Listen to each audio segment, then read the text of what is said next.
Good morning. चलो हम चलते हैं नेक्स्ट अपने पार्ट सेकंड फार्मास्यूटिकल केमिस्ट्री में। हमने इससे आगे तक देखा था 6 नंबर क्वेश्चन तक हेटेरोसाइक्लिक कंपाउंड। अब हम अभी स्टार्ट करेंगे आपका सेडेटिव एंड हिप्नोटिक्स कि भाई what is sedative and what is hypnotics. अब देखिएगा, ये सेडेटिव और हिप्नोटिक्स टॉपिक है ना, वेरी वेरी इंपॉर्टेंट है। क्यों है? क्योंकि ये आपके ऐसी कैटेगरी की मेडिसिन है जो सीएनएस के ऊपर अफेक्ट करती है। जैसे कि आपने नींद वाली मेडिसिन सुना है नाम, सुना है ना, वो किस कैटेगरी का आती है? सेडेटिव और हिप्नोटिक्स कैटेगरी की मेडिसिन आती है। ये क्या करती है? सीएनएस के ऊपर अफेक्ट करती है और सीएनएस को रिलैक्स कर देती है। और रिलैक्स कर देती है तो ये सेडेटिव और हिप्नोटिक्स बनाई किसके लिए गई है? कोई डिप्रेशन का पेशेंट है, कोई एंजाइटी का पेशेंट है, कोई स्ट्रेस का पेशेंट है, जिनको नींद नहीं आती, ज़्यादा टेंशन ले रहे हैं, ज़्यादा सोच विचार करते हैं, उनके लिए सेडेटिव और हिप्नोटिक्स मेडिसिन्स बनाई गई है कि भाई ये मेडिसिन्स आप लो तो आपको रिलैक्स मिल जाए, आप आराम से सो सको। लेकिन इंडिया में क्या है, इन मेडिसिन्स का लोग मिसयूज कर रहे हैं ना, नशे के रूप में यूज कर रहे हैं। लोगों ने एक आदत बना ली है। क्यों आदत बन जाती है? कि वो 1 से 2 बार 3 बार लेते हैं तो उनकी एक आदत लग जाती है और आदत लगने की वजह से वो हैबिचुअल हो जाते हैं और हैबिचुअल होने की वजह से फिर उस मेडिसिन को कंटिन्यू लेना स्टार्ट कर देते हैं। तो हमें ऐसा नहीं करना है, हमें समझना है कि भाई what is sedative and what is hypnotics. अब देखिएगा, सेडेटिव मीन्स क्या होता है कि sedative are a broad class of prescriptions medications that slow your brain's activity. अब देखिएगा, सबसे ज़्यादा डॉक्टर द्वारा प्रिस्क्राइब करने वाली मेडिसिन कौन सी है? Sedative. Sedative are drugs that decrease activity, ये ब्रेन की एक्टिविटी को डिक्रीज करती है ना। जैसे डिप्रेशन वाला पेशेंट क्या करता है? एक्चुअल में डिप्रेशन मैंने आपको पढ़ाया था। अगर डिप्रेशन का भी वीडियो देखना है तो आप यूट्यूब चैनल पे प्लेलिस्ट में चले जाइए, वहाँ पे डिप्रेशन से रिलेटेड आपको टॉपिक मिल जाएगा, ठीक है ना। डिप्रेशन में क्या होता है कि बंदा बहुत ज़्यादा सोचता है, उसका ब्रेन इतना काम करता है। काम किस बातों में करेगा? सोचने में ओनली, बाकी की कुछ नहीं है। नेगेटिव थॉट आने लगेगी, बहुत ज़्यादा सोचेगा, एक टॉपिक के बारे में बहुत ज़्यादा सोचता रहेगा। जब वो ये चीज़ें इतनी सोचता रहता है ना, तब उसको एक्टिविटी को थोड़ा सा रिलैक्स कर दें, तब वो क्या है कि ज़्यादा सोच रहा है ना, वो कम हो जाए थोड़ा। इसीलिए सेडेटिव प्रिस्क्राइब करते हैं medicine. Sedative are a drugs that decrease activity and have a calm relax effect, है ना। एकदम काम, एकदम रेस्ट वाला, एकदम रिलैक्स कर देगा आपको, ठीक है ना। At higher dose sedative usually cause sleep. अगर आपने एक नॉर्मल डोज ली है तब तो वो इतना नींद वींद का असर नहीं होगा, आपका ब्रेन ही रिलैक्स होगा, आप शांति से बैठ सकते हो, आराम से थोड़ा बहुत कुछ काम करना है कर सकते हो। लेकिन इसी की अगर सेडेटिव की हाई डोज ले लो तो फिर आपको फुल्ली नींद आने लग जाएगी, ठीक है ना। तो फुल्ली नींद आने लग जाती है, ठीक है। और ज़्यादा हाई डोज काम की भी नहीं होती। अब देखिएगा हिप्नोटिक्स क्या है। अब देखो, सेडेटिव और हिप्नोटिक्स मेडिसिन सेम होती है, सिर्फ कितना क्या फर्क होता है? डोज का फर्क होता है। एक जैसे एक डॉक्टर ने प्रिस्क्राइब की कि आपको एक मेडिसिन लेनी है 0.5 mg की पर डे। अब आप क्या करते हो? 0.5 mg की एक लेनी थी, आपने 3 स्टार्ट कर दी। अब जब वो 3 स्टार्ट की तो वो हिप्नोटिक्स में काउंट हो गया। अब ये 3 स्टार्ट करते ही आप या तो बेहोश हो जाओगे, कोमा में भी जा सकते हो, या फिर बहुत ज़्यादा नींद आएगी आपको, जिससे आप 1 दिन 2 दिन पता ही नहीं चलेगा, इतना आपका ब्रेन रिलैक्स फॉर्म में चला जाता है। तो drugs use mainly cause sleep are called hypnotics, ठीक है ना। तो ये क्या करोगे? अभी 2-3 मेडिसिन 4 मेडिसिन ले ले तो कभी कभी सुना है ना कि नींद वाली मेडिसिन ज़्यादा खा ली, कोमा में चला गया अभी वो, है ना। तो ये क्या करते हैं? हिप्नोटिक्स कैटेगरी में डोज के ऊपर डिपेंड करता है, मेडिसिन वही है।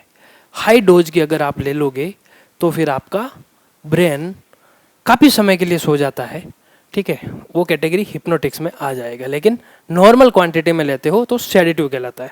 इस चीज़ को समझना बेहद ही जरूरी है। और सेडेटिव और हिप्नोटिक्स के एग्जाम्पल्स पूछ भी सकता है और आपको देने भी चाहिए एग्जाम में। तो आप क्या लिखोगे? एग्जाम्पल्स डायाजिपाम, ये सारी नींद वाली मेडिसिन बता रहा हूँ, लोरेपाजिपाम, ठीक है ना, डायाजिपाम हो गया, लोरेपाजिपाम हो गया, ये सारे के सारे आपके सेडेटिव और हिप्नोटिक्स कैटेगरी की मेडिसिन्स है, ओके। अब देखते हैं आगे अपन define anaesthetics and two example. अब ये एनेस्थेटिक्स क्या होता है, ठीक है, एनेस्थेसिया क्या होता है, इसके क्या क्या एग्जाम्पल्स हो सकते हैं, इस चीज को हम समझते हैं, है ना, कि भाई define anaesthetics and two example.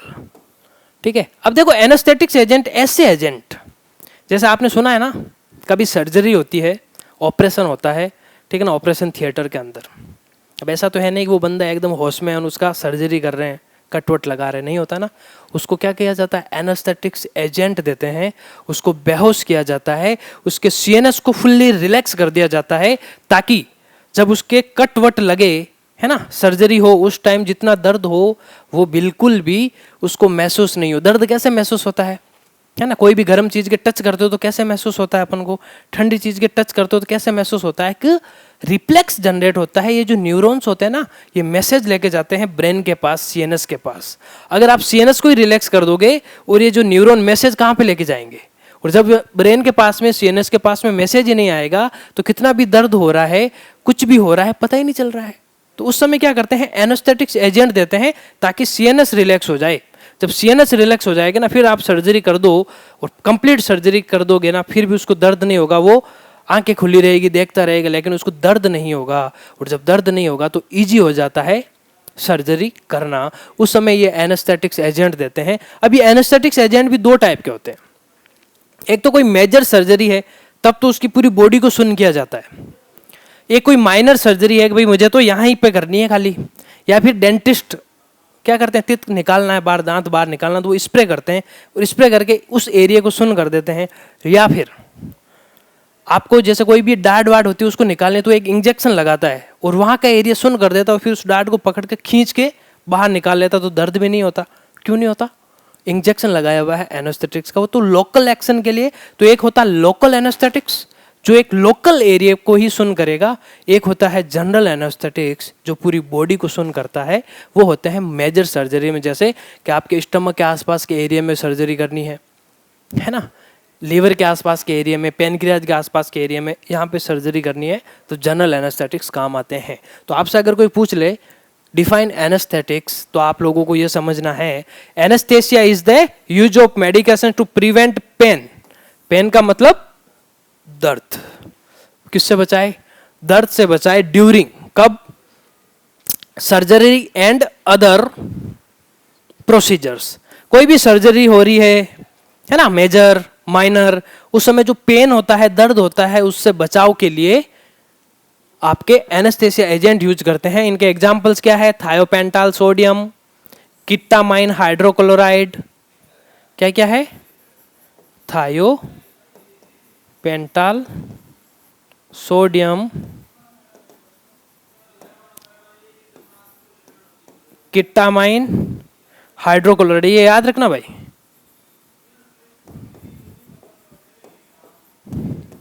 Okay, चलें फिर आगे। अब देखो आगे हम देखते हैं आपका question number 9।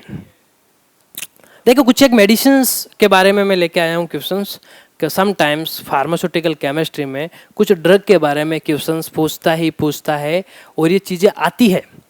Right the drug like as a phenytoin, valproic acid, diazepam, anti pyrelin hydrochloride, इनके क्या क्या यूज है।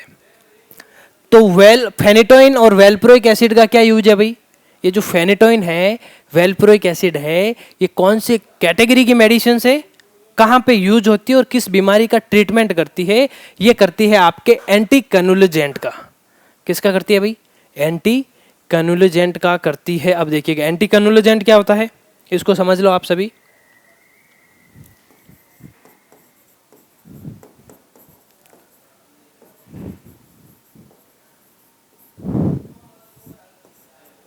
अब देखिएगा एंटी कन्वुलेजेंट का मतलब सीजर, मिर्गी के दौरे जिसको आते हैं, है ना, अचानक से गिर जाता है। अब ये मिर्गी का दौरा कैसे आता है, कन्वुलेजेंस कैसे आते हैं, सीजर्स कैसे आते हैं, abnormal firing of neuron in the brain known as, क्या कहलाते हैं, सीजर प्रॉब्लम्स या कन्वुलेजेंस प्रॉब्लम्स, या मिर्गी का दौरा आना। क्या होता है, न्यूरॉन्स की अबनॉर्मल फायरिंग होने लगती है ब्रेन के अंदर। अब ये कब हो सकता है, कोई आपके न्यूरॉन्स डैमेज हो गए हैं या समटाइम्स कोई पुरानी गहरी चोट लग गई है, बचपन में गिरे थे वहाँ पे चोट लग गई थी, तो बड़े होके फिर वो असर स्टार्ट करना शुरू करते हैं, ठीक है ना। तो उसको आप क्या कहते हो, कभी कभार ये जेनेटिक भी हो जाती है समस्याएं, ठीक है। तो ये एंटी कन्वुलेजेंट का मतलब कि उस सीजर्स को, मिर्गी के दौरे आते हैं उनको ट्रीटमेंट के लिए एंटी कन्वुलेजेंट एजेंट यूज करते हैं हम। इसके एग्जांपल्स क्या क्या है, वेल्प्रोइक एसिड, क्या है जी, वेल्प्रोइक एसिड एंड डायाजिपाम, वेल्प्रोइक एसिड एंड डायाजिपाम है। ओके ना, समझ गए ना सभी, किसी को कोई परेशानी तो टेल मी। ओके, अब क्या देखते हैं अपन, डायाजिपाम। ये जो डायाजिपाम मेडिसिन है इसका क्या यूज है, अभी अपन ने पढ़ा था ऊपर, सेडेटिव एंड हिप्नोटिक्स कैटेगरी की मेडिसिन है। क्या है जी, सेडेटिव और हिप्नोटिक्स कैटेगरी की मेडिसिन है। ये डायाजिपाम का कहाँ पे यूज होता है, मैंने बताया था कि सेडेटिव और हिप्नोटिक्स है। और ये सेडेटिव और हिप्नोटिक्स एजेंट को किस में प्रिस्क्राइब किया जाता है, कोई डिप्रेशन का शिकार है, कोई स्ट्रेस का शिकार है, कोई एंजाइटी का शिकार है, तब हम क्या करते हैं, आपके ये फेनिटोइन, वेल्प्रोइक एसिड, डायाजिपाम, एमिट्रिप्टालिन, हाइड्रोक्लोराइड, इन चीज़ों का यूज करते हैं। समझ में आ गया ना सभी को, कोई परेशानी हो तो कमेंट सेक्शन में ओके लिख देना, ठीक है। आगे हम देखते हैं, डायाजिपाम के बाद में आपकी एंटी ट्रिप्लाइन हाइड्रोक्लोराइड, इसका क्या यूज है। एंटी ट्रिप्लाइन हाइड्रोक्लोराइड, इसके बारे में पूछता ही पूछता है भाई। एंटी ट्रिप्लाइन हाइड्रोक्लोराइड ये होती है एंटी डिप्रेसेंट। अगर किसी को डिप्रेशन ज़्यादा है, उसको मेंटेन करना है, तो आप एमिट्रिप्टाइलिन हाइड्रोक्लोराइड का यूज करते हो। एमिट्रिप्टाइलिन हाइड्रोक्लोराइड, एमिट्रिप्टाइलिन हाइड्रोक्लोराइड का यूज हम करते हैं इसमें। समझ में आ गया ना सभी को। आगे चलते हैं और हम देखते हैं कि भाई एंटी डिप्रेसेंट और एंटी कन्वुलेजेंट एजेंट क्या होते हैं। वेरी वेरी इंपॉर्टेंट है, इसको समझना और समझना बेहद ज़रूरी है, क्योंकि ये टॉपिक्स फार्मास्यूटिकल केमिस्ट्री में आता ही आता है और 100% आपको देखने को मिलेगा। चलो हम देखते हैं एंटी डिप्रेसेंट। देखो नाम से ही पता चल रहा है, एंटी डिप्रेसेंट का मतलब डिप्रेशन के ट्रीटमेंट के लिए यूज होने वाली मेडिसिन। एंटी कन्वुलेजेंट का मतलब कन्वुलेजन, सीजर्स, मिर्गी के दौरे, इनके ट्रीटमेंट करने वाली मेडिसिन। ये एजेंट किस में यूज होते हैं, तो अगर आपसे कोई एंटी डिप्रेसेंट पूछे तो आप लोग सीधा सीधा क्या बताओगे, एंटी डिप्रेसेंट का मतलब, antidepressant are a class of medications used treat major depressive disorders, anxiety disorders, chronic pain and addiction. किसी चीज़ की आदत सी लग जाना, एडिक्शन हो जाना, किसी चीज़ से डिप्रेशन हो जाना, एक ही टॉपिक को लेके लंबे समय तक सोचना, एंजाइटी हो जाना, तनाव आना बॉडी के अंदर, है ना, ये सारी कुछ चीज़ें हैं। इनके ट्रीटमेंट के लिए हम क्या करते हैं भाई, एंटी डिप्रेसेंट मेडिसिन यूज करते हैं। तो हमने अभी एक एग्जांपल देखा था आपका डायाजिपाम, लोरेपाजिपाम, ठीक है ना, और आपका एमिट्रिप्टाइलिन हाइड्रोक्लोराइड, ये सारे के सारे किसके एग्जाम्पल थे, एंटी डिप्रेसेंट के। अब ये एंटी कन्वुलेजेंट एजेंट का मतलब क्या है, anti convulsant agents are use in the treatment of seizure. Seizure का मतलब मिर्गी, मिर्गी का मतलब, मिर्गी कैसे आती है, किसी को अबनॉर्मल फायरिंग होने लगती है न्यूरॉन की ब्रेन के अंदर। जब अबनॉर्मल फायरिंग होती है ना, तो बॉडी एकदम कड़क सी हो जाती है, बॉडी के जो मसल्स होती है उसमें स्पास्म होने लगता है, हड्डियां आपकी एकदम कड़क टाइप सी हो जाएगी बंदा, और दांतों में क्या आने लग जाएगा, मतलब दांत आपस में कनेक्ट से हो जाते हैं, लॉक की हो जाती है दांतों में, एकदम लॉक सा लग जाता है। यही होता है सीजर्स प्रॉब्लम, ठीक है ना। अब सीजर्स प्रॉब्लम आने के क्या कारण है, देखिएगा, सीजर्स मेनली एक तो देखा जाए तो कुछ एक में जेनेटिक भी होती है सीजर्स, और देखा जाए तो मतलब छोटे बच्चों में तो छोटी मोटी कहीं चोट वोट लग जाए उस समय भी हो सकती है, या फिर कोई वीक ज़्यादा बच्चा हो तो उसमें भी आ सकती है। लेकिन ज़्यादातर केस देखते हैं जो बड़ों में होती है, वो कारण होता है कि सर पे ज़्यादा चोट लग जाई, छोटे बच्चे थे तब गिर गए थे और चोट लग गई थी। तो अब आपको पता है ना कि भाई बॉडी की एक ऐसी सेल है न्यूरॉन, जो एक बार डैमेज हो गई तो वापस रिकवर नहीं होती, ठीक है ना। तो छोटे टाइम में वो सेल्स डैमेज हो गई, कहीं गिरा, लग गई, डैमेज हो गई, फिर वो बड़े होके बहुत ज़्यादा परेशानी करती है, ठीक है। तो इन चीज़ों का भी अपन को खास तरीके से ध्यान रखना है। अब देखते हैं आगे अपन define anti psychotic and give two example. देखो एंटी साइकोटिक, अब एंटी का मतलब तो अगेंस्ट होता है और साइकोटिक का मतलब साइको, पागल। किसी का ब्रेन पागलों वाली हरकतें नहीं करता, उसको भी तो मेंटेन करना होता है। अब कहते हैं ना यार ये तो पागल है, इसका ट्रीटमेंट चल रहा है, तो जो वो पागलों वाली हरकतें करता है उसके ट्रीटमेंट कैसे चलेगा? ब्रेन क्या करता है, पागल की हरकतें करता है तो बहुत ज़्यादा एक्टिविटी करता है, कुछ ना कुछ करता ही रहता है ना। पागल लोग होते हैं वो क्या करते हैं, आपस में बड़बड़ाते हैं, जैसे मैं बड़बड़ा रहा हूँ, है ना, वैसे वो क्या करते हैं, खुद की ही बातें करते रहते हैं। मैं तो चलो कैमरे के सामने हूँ, वो खुद से ही बातें करने लग जाते हैं, कुछ ना कुछ ऐसी एक्टिविटी करने लग जाते हैं। तब वो क्या करेंगे, हम एंटी साइकोटिक एजेंट देंगे उस पेशेंट को, ताकि वो पेशेंट क्या कर सके, थोड़ा सा रिलैक्स हो सके, है ना, जो एक्टिविटी कर रहा है उससे थोड़ा सा आराम कर सके, उसके लिए एजेंट आते हैं। तो anti psychotic are a type of psychiatrics medicines which are availables on prescription treat साइकोसिस। अब देखिएगा एक चीज़ मैं बताता हूँ आपको, ये जितने भी डिप्रेशन वाली मेडिसिन होती है ना, एंजाइटी वाली मेडिसिन होती है, सेडेटिव एंड हिप्नोटिक्स होती है, ये ओनली डॉक्टर के प्रिस्क्रिप्शन से ही प्रेस्क्राइब की जाती है। विदाउट डॉक्टर प्रिस्क्रिप्शन अगर कोई बेच रहा है, कोई सेल कर रहा है तो अनलीगली है। इस चीज़ का आपको खास तरीके से ध्यान रखना है। और अगर ऐसे ही कोई मेडिकल से मेडिसिन ये लेके आ रहा है ना, तो बहुत ज़्यादा हार्मफुल है, हमें इन चीज़ों से बचना चाहिए, है ना। तो anti psychotic are a type of anti psychotic are a type of psychiatrics medicines which are availables on prescriptions to treat साइकोसिस। Examples chlorpromazine hydrochloride. तो क्या है, क्लोरप्रोमाजिन हाइड्रोक्लोराइड है, हेलोपेरिडोल है और रिस्पेरिडोन है ना।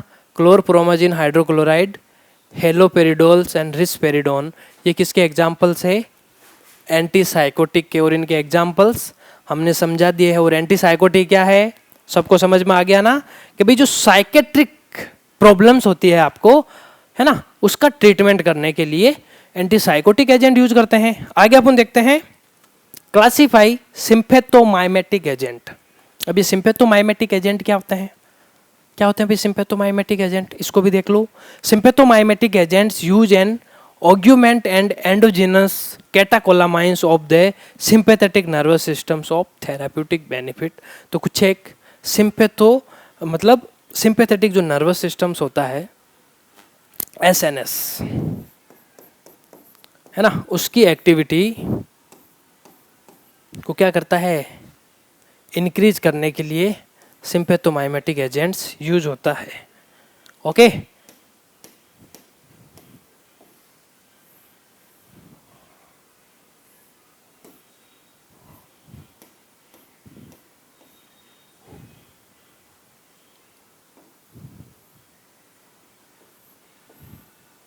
चलो अब देखो एक कोलिनर्जिक ड्रग और एक anti cholinergic drug, very very important है भाई लोगों।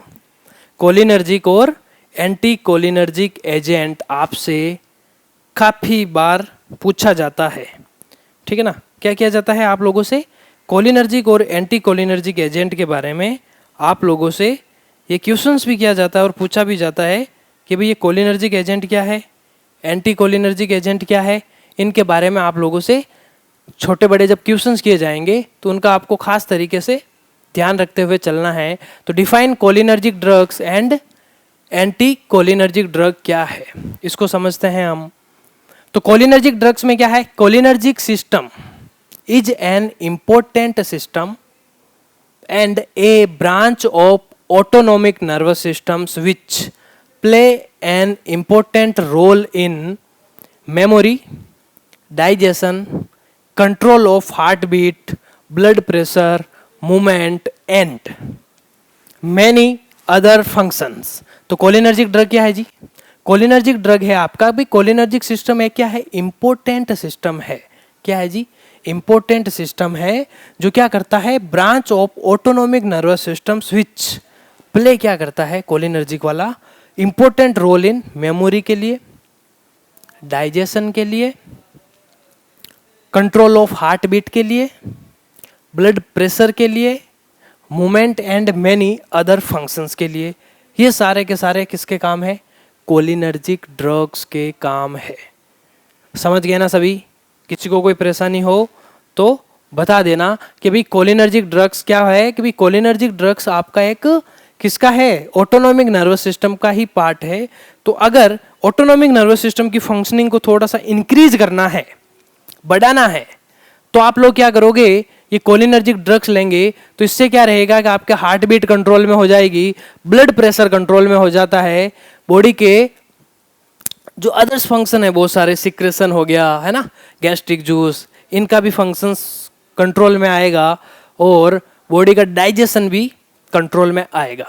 तो ये सारी कुछ चीज़ें होने के बाद आप लोग क्या करोगे? कोलिनर्जिक ड्रग्स को अच्छे से समझ पाओगे। अब हम देखते हैं आगे एंटी कोलिनर्जिक। अब देखिए, anticholinergic are medications that block the actions of acetylcholine and a type of neurotransmitter. ठीक है, तो ये हो गया जी आज आपका very short questions pharmaceutical chemistry में कंप्लीट। इसके आगे की सीरीज में हम करेंगे फार्मास्यूटिकल केमिस्ट्री के शॉर्ट क्वेश्चन। वेरी शॉर्ट तो आपको पता है सभी को 10 आते हैं, एक एक नंबर के आते हैं, और जो मैंने कराए हैं 10-15 ढंग से पढ़ लेना, बैठ के तसल्ली से पढ़ लेना। उनमें से आप लोगों को 100% क्वेश्चन देखने को मिलेंगे ही मिलेंगे। ये मेरी जहाँ तक कोशिश थी, काफ़ी रिसर्च से मैंने क्वेश्चंस बनाए थे और वहाँ पे देखने को मिलेंगे। अब हम अगली सीरीज आप लोगों के लिए शॉर्ट क्वेश्चंस की लेके आएंगे फार्मास्यूटिकल केमिस्ट्री में।